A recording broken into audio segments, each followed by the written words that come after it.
there's that rising sensation. The sensation of movement, and then a stuckness to it, and then a sudden release.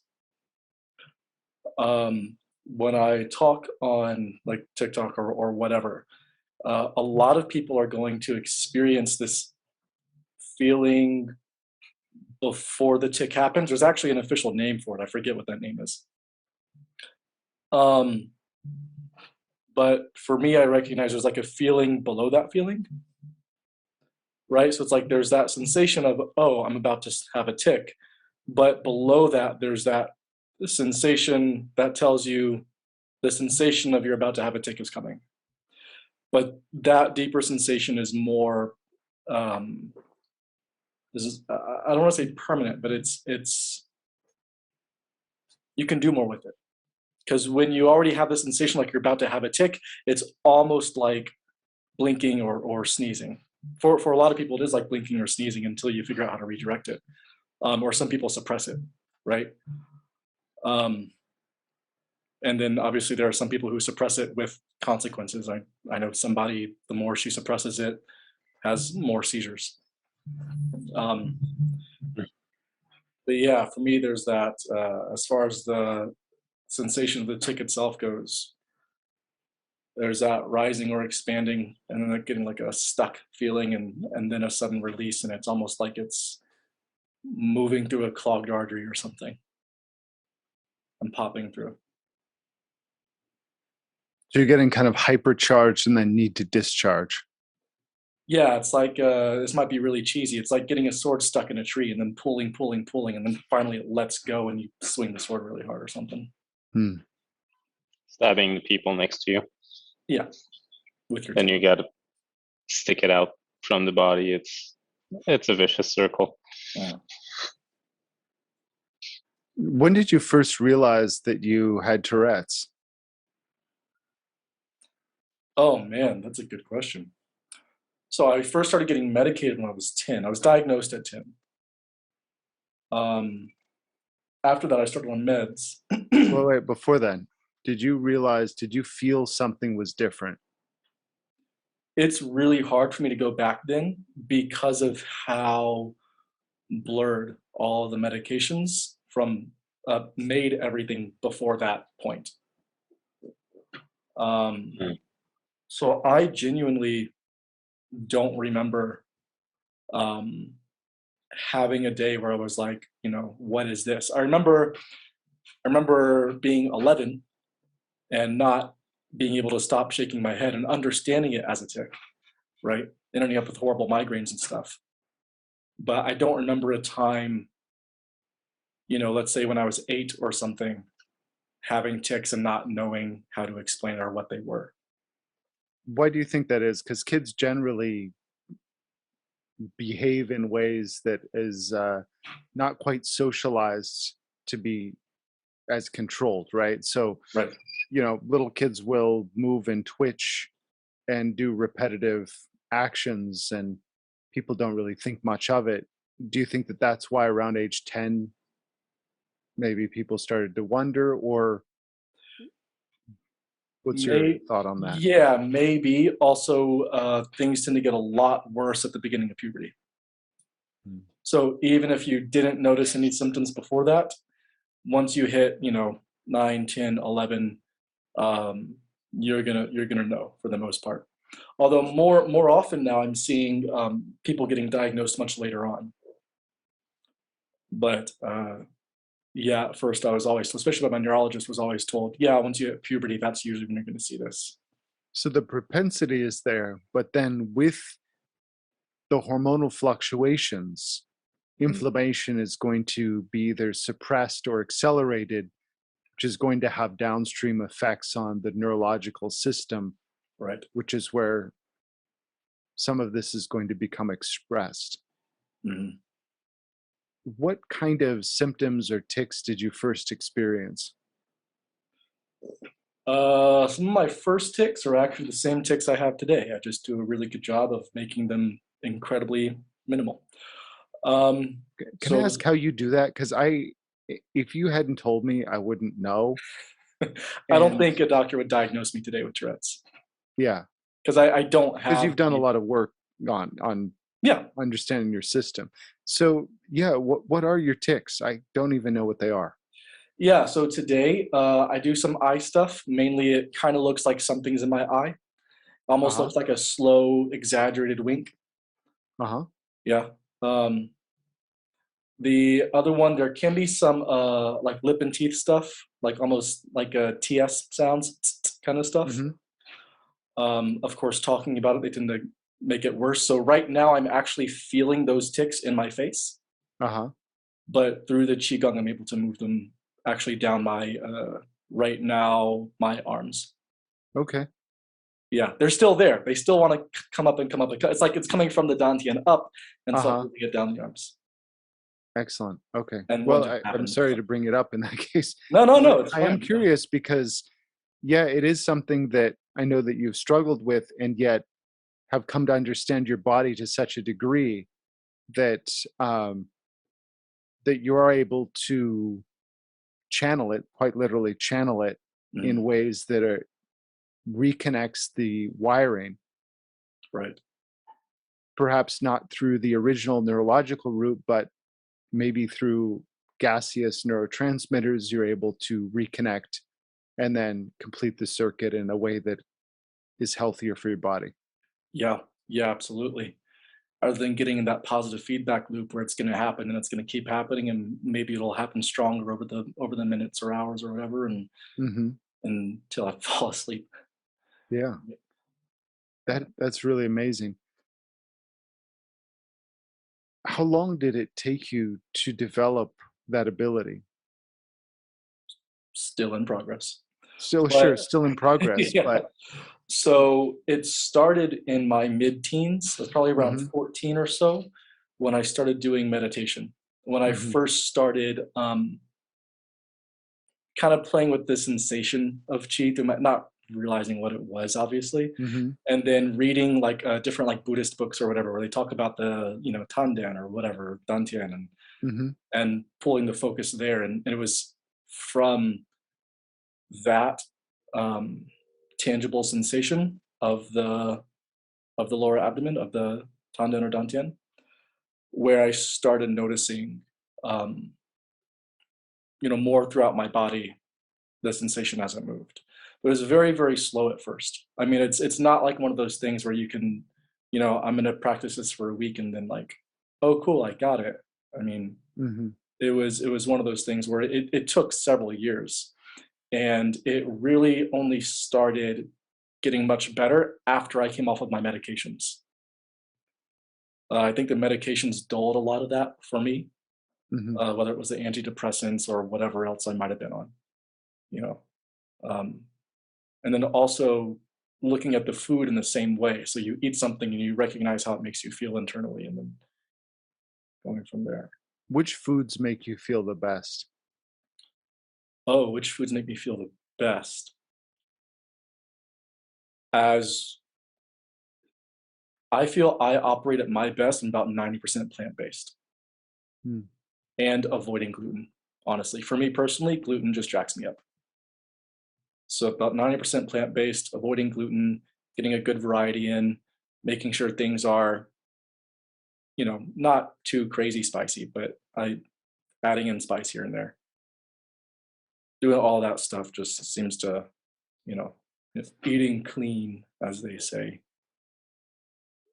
So with the plant-based, you're kind of tending toward foods that are naturally going to be slightly bitter and sour, which Mm, is where the highest levels of antioxidants are found. And if you're working with a challenge that is based on excess inflammation, excess ROS, reactive oxidative species, um, having that access to an antioxidant rich diet, it makes complete sense that you're going to be able to keep those levels of inflammation more in check, mm, and then also be able to make sure that those buildups of inflammatory gases in particular, like INOS, are going to uh, cause nerves to start randomly discharging. So that can keep all of these systems in check. Mm.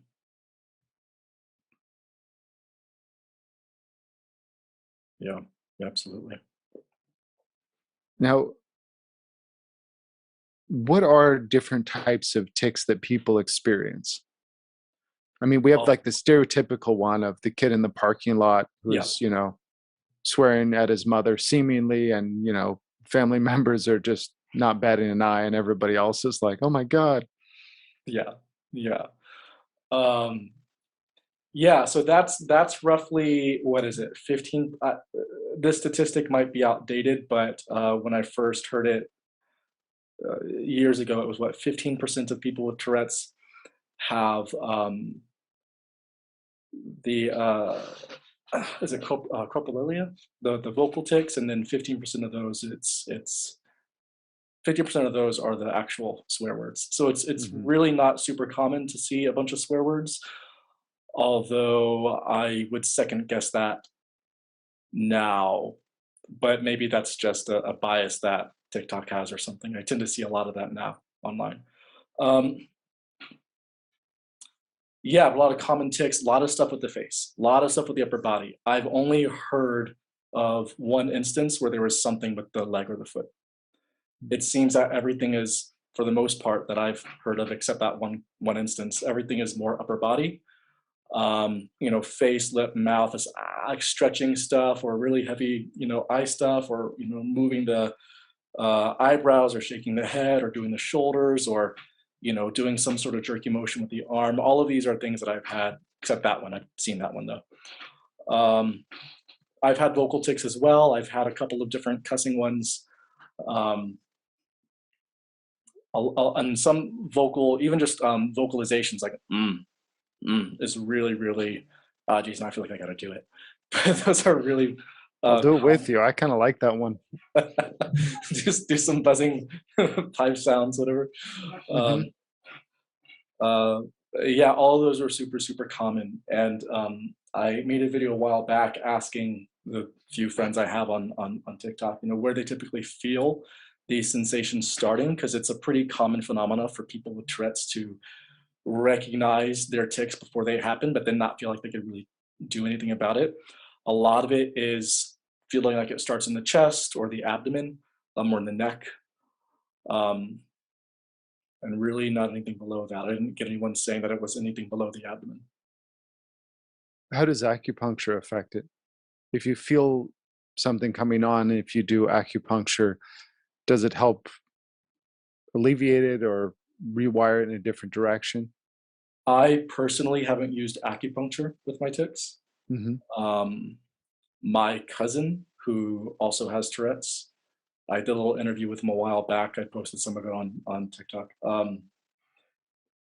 He received acupuncture for his Tourette's and for his tics, and he mentioned that that helped him to a certain extent. Um, it's also common for people as they age for their tics to get less severe. That's not always the case, but it is something that tends to happen. Um, yeah, so I can't answer fully about the acupuncture. I know there are mixed results for Tourette's and acupuncture, but then again, I don't know what they're doing exactly through acupuncture. Hmm. But of course, acupuncture is doing much the same thing that it's moving those gases, right? So, Hmm. How does sleep affect it? oh gosh, oh, I remember if I didn't sleep, everything was worse the next day, whether it was my tics or my emotional disorders. And for me with the Tourette's, the emotional disorders were such a huge part of it. Um, I mean, it's what put me in and out of hospitals. The tics sucked, made life miserable and uncomfortable, but nothing made me want to die like the emotional stuff did. Um, but yeah, with When you sleep, say the I mean, emotional stuff, was it extreme sadness or anger or both? Was it kind of volatile, or did you feel like kind of focused in one direction?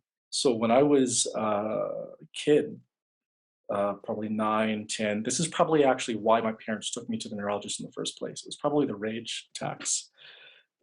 basically, I don't know if you've ever seen Dragon Ball Z, but when they're like screaming for 3 episodes, it's kind of like that. But you essentially black out. You can't see anything. You dissociate. Um, and then you come to and you're like, oh my God, I did that. I'm so sorry. I had no idea. I didn't mean to. I'm sorry. Right. Hmm. Because you're just lost. You're gone. Um, so it's literally this space of just total uncontrol. Right. Um, How and did that feel? Was that pretty terrifying or? oh yeah, I think it's Yeah. why I lost a lot of my memory. Mm. I think that and the medications that I was on. I think that's why, when I got off of them, I felt like I had lost however many years. It took me a really long time to be able to remember a lot that happened. Hmm. Um, and even now, it's a bit on the fuzzy, cloudy side. Well, to be fair, if you ask me what happened May 3rd when I was 9 years old, that I don't know either. Sure, sure. You might not be missing much. That's all I'm saying. Maybe not. Um, Nah, there's some memory stuff, but that's also a side effect of some of the stuff I was on. Like Hmm. antidepressants can impact memory. Hmm. Um, yeah. But yeah, to answer your question, yeah, for a while it was rage. That ended up getting less and less severe. Um, so part of the that experience of the gases and understanding how to redirect them, that through the with the tics, it actually came after understanding the emotions more physically.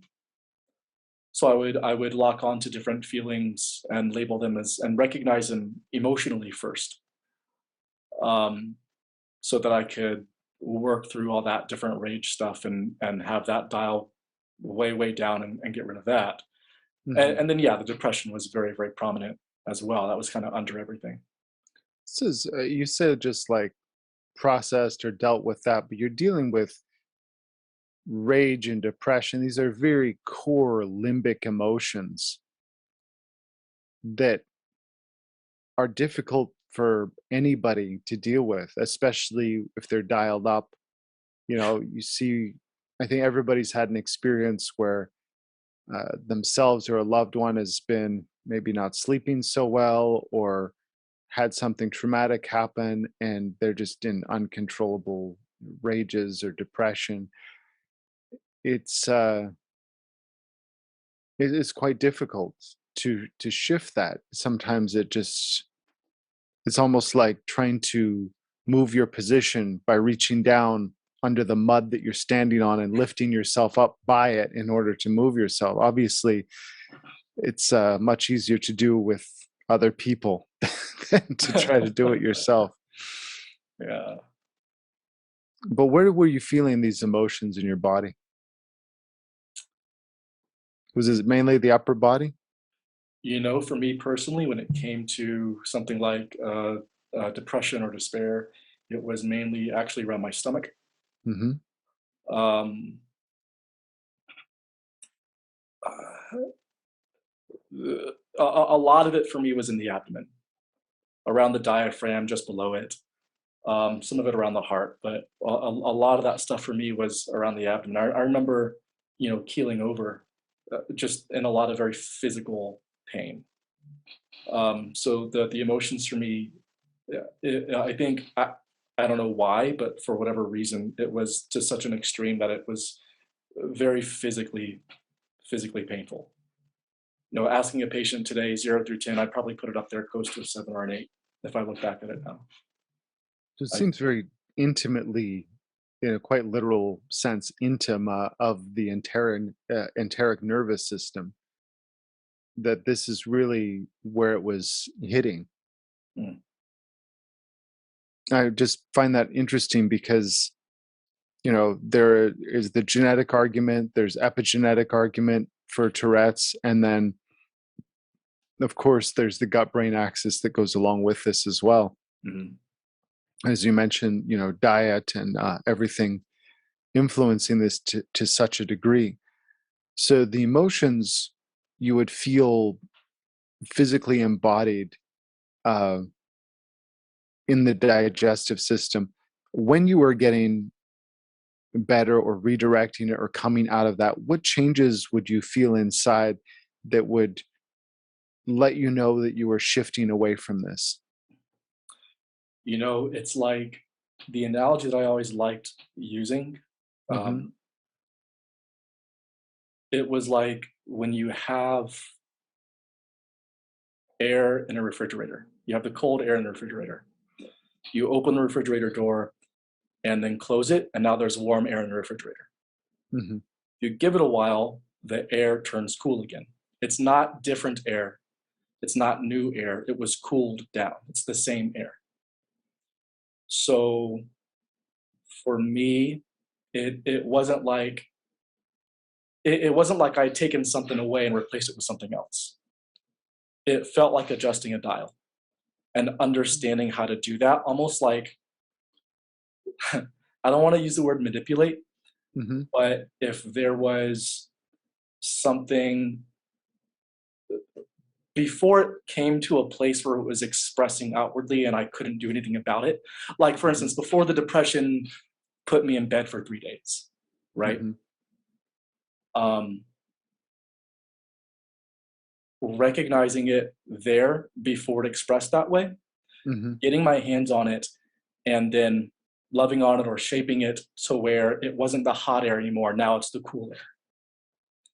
I, it's I don't know if that makes a lot of sense when I say it, It but does. It makes a lot of sense, definitely.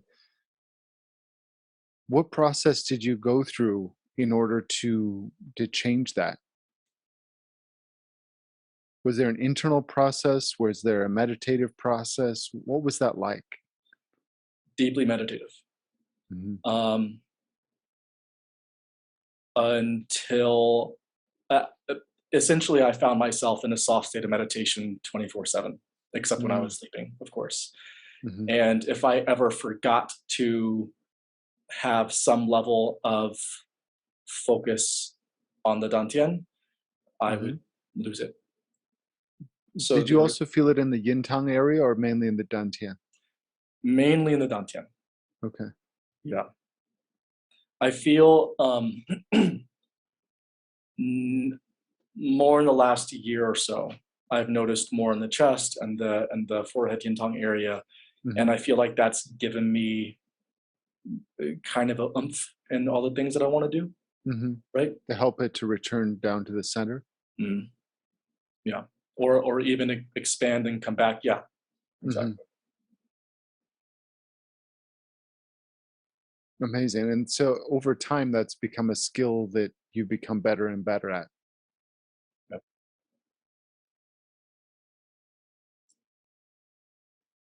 Do you know any other people with Tourette's who are using these methods, using qigong, using herbs in order to control their symptoms? I really don't. Um, I feel like I cheat a little bit with the herbs. I feel like the herbs give me a little bit of leeway with diet. That's not cheating. You're adjusting your Yeah, body. yeah, exactly.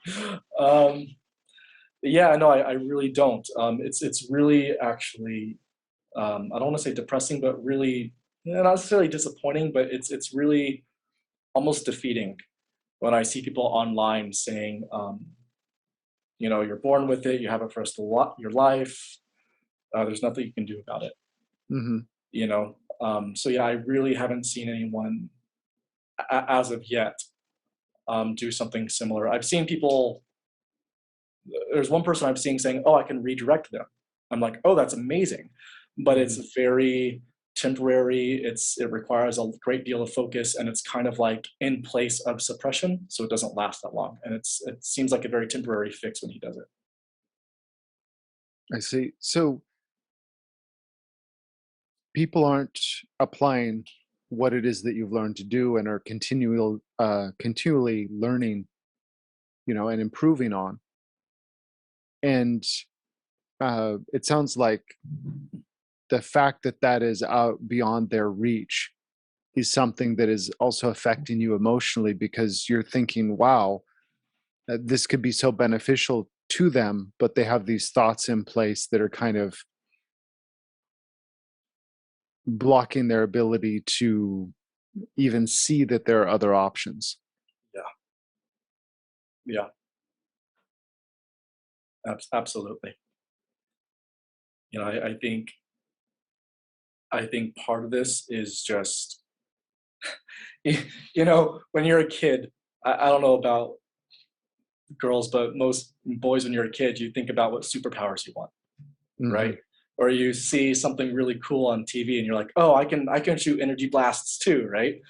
And Hmm. it's like, for me, I never really lost that desire to want to. I don't think I've ever said this out loud, but it's really Hmm. embarrassing. But I, Yeah. but it's like that idea of, oh yeah, I want to be able to like do this magic shit, right? Uh-huh. Um, and really, I think it's all just, well, are you or are you not? Do you, right? Are you going to allow yourself the space to develop that, or won't you? And not magic, but just, just a sense tangibly. Well, being able to understand and control your own physiology, especially the physiology of the brain, Mhm. is literal magic. The word magic, it comes from the Persian priests. And I have a friend who's Persian, and he said the root word of it is brain doctor. All right. And the Greeks thought, Greeks at that time were this kind of backwater, and they were really looking up to Egypt and really looking up to Persia, but they were just hillbillies, right? I mean, like throwing spears and wearing, sheets. Um, so the word, magus and magic and all of that, it comes because the dominant culture at the time was Persia, and their psychologists were probably doing meditative type actions in order to control human physiology. Love anthropology. So yeah, that is magic in a literal sense, not in a fantastical sense, but in a very literal sense. That is magic, and this is attainable for people. This is something that they can learn. Yeah. Uh, and two things I want to say, just because I've been touching into some very, very emotionally vulnerable areas. Um, when I was 12 years old, I used to live in this Mexican ghetto, and I saw extreme violence there. And after I saw something, I was like blinking uncontrollably for, I don't know, about 8 months.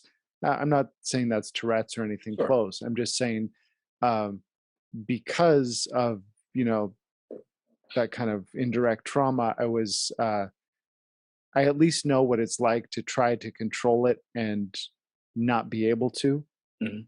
and be really frustrated about that. And it eventually went away, and I was doing a little bit of meditation at the time. Obviously, not as severe, but I'm just letting you know that these types of situations, they're not necessarily sequestered just to people who have Tourette's. Like other Right. people with inflammation, our nerves start to short out, like everybody, right? If you Mhm. get too much inflammation, people's hands start shaking. I have a friend whose hand would just kind of do weird things randomly. No one can explain it to this day. It just so I'm just saying that to kind of take any otherness or sting away from that. And the Yeah. other thing that I'm hearing a lot is the frustration at not being able to reach people when an answer is readily available. And Mhm. that's especially as healthcare practitioners, there's almost a guilt. It's like a sin of omission. It's like, what didn't you do to reach these people? And you know that they're suffering. And if you were able to reach them, not that you're going to save them, but if you were just able to convey information to where they could go Yeah. and get help or whatever, it's something that used to weigh on me a lot. Like I would lose sleep over it, thinking, God, all of these women are getting their uteruses yanked out, and Chinese medicine has like, medicines that are 70 to 90% effective, and especially Black women getting their uteruses yanked out all the time. And I would just think, like, God, this is like this indirect genocide still going on. We literally have plant-based solutions that are even cheap and effective. Uh, I used to beat myself up over that. Like, how am I not able to connect those dots? Right. Right. I'm just hearing that a little bit